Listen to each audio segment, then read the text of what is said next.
Good morning, everyone. Uh, so, like I was saying, I'm the acting officer in charge of Shoals Rodrigues.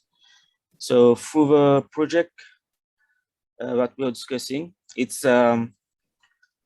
targeted a village in the north, Bay-du-Nord. It's like the North Bay villages.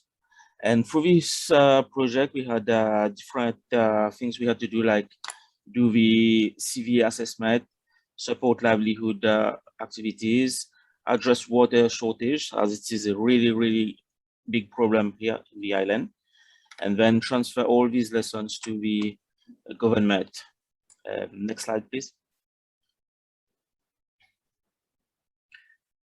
So the village in the Bay-du-Nord villages, they have around 350 inhabitants there, and they are mainly fishermen. So they are a big part of the population villagers there. They are fishermen, and they depend mostly on that.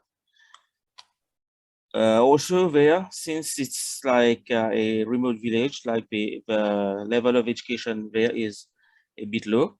And for this project, we had new things that we showed them. Next slide.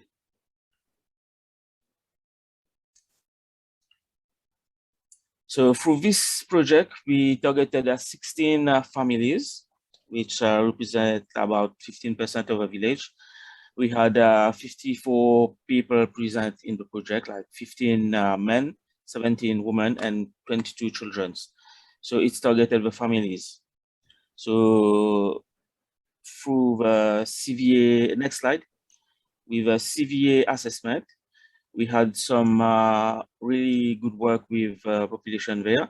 And we also, through the maps that you see on the screen, we saw the places that are really vulnerable to coastal change and climate change. So we did some maps to see which part of really affected parts. The CVA, we gave data, the report to the government, and through this data, it helped them in their policy. So right now, there's some construction work being done around the coast there. So we have a bridge that is being built to help against like big flooding, because when there's heavy rain and flooding, part of this part of the village is not accessible because the water cover the roads and everything.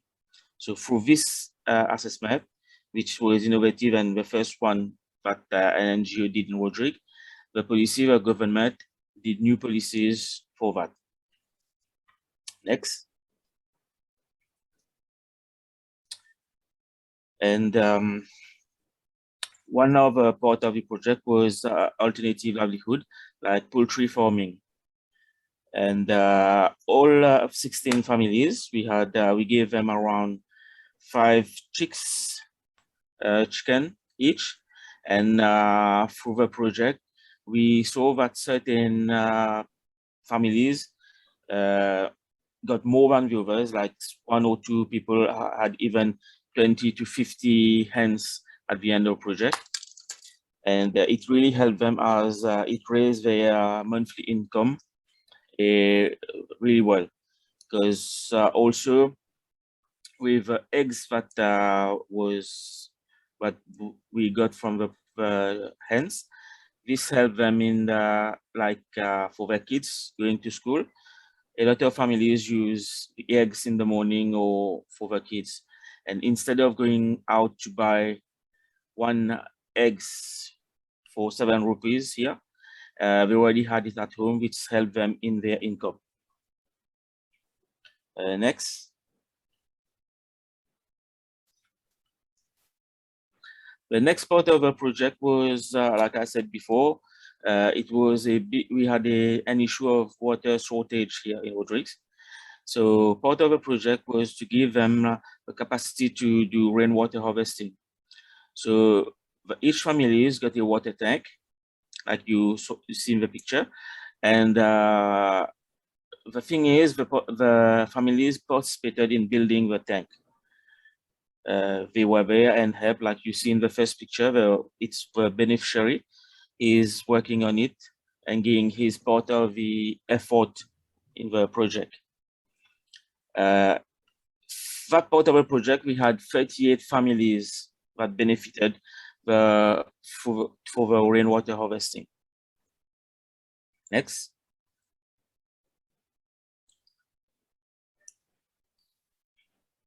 Another part of the project was to get sheep and pig rearing. Through that project, 15 other families preferred to have sheep, and one of them preferred to have piglets. She preferred piglets as she has already an history with some pigs and know how to do it. So they received 60 sheep between the 15 beneficiaries. And the good news in that is that certain of the chicks were pregnant and got new ones a few like weeks or months later. So they really benefited from that one. And next. Another part of the project, but it wasn't really in there, but with talks with Commissioner of Agriculture, Dr. Ravina and his team came and gave different talks and training to the beneficiaries on alternative feeds for the livestock. So through the training, he showed them how to get alternative feeds directly from around them. So we use readily available weeds and other things, and how to prepare it so that they don't spend a lot of money out on feeds for the animals. So they can use readily available products for these animals. And normally, since last year, the price of animal feeds have been going up, especially with the COVID problem. The price is going through the roof. And with these alternative feeds, it's one way to help them to mitigate all these problems. Next.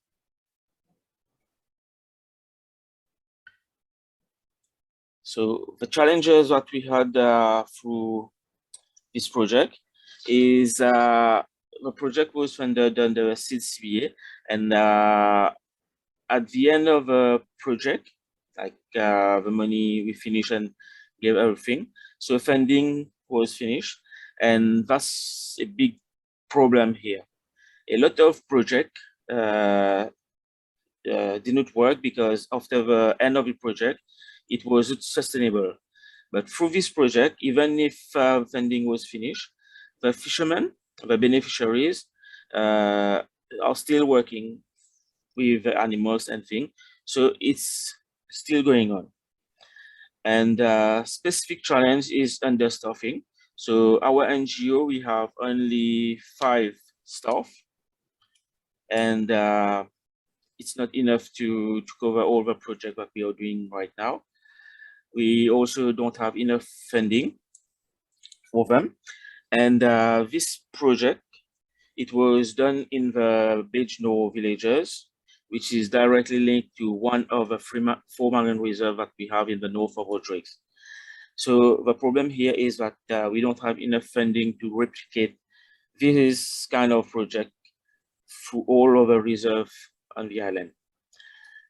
But the good news is we had another project with GF and GP, UNDP, for the last 2 years, that replicated this project on another part of the island. So right now we have 2 marine reserves that has been directly catered for the training and activities like that. So all the beneficiaries, will give them also training in how to manage their budget, how to also most of the fishermen, they don't know how to read and write. So we give them also literacy training to help them for that. Next slide.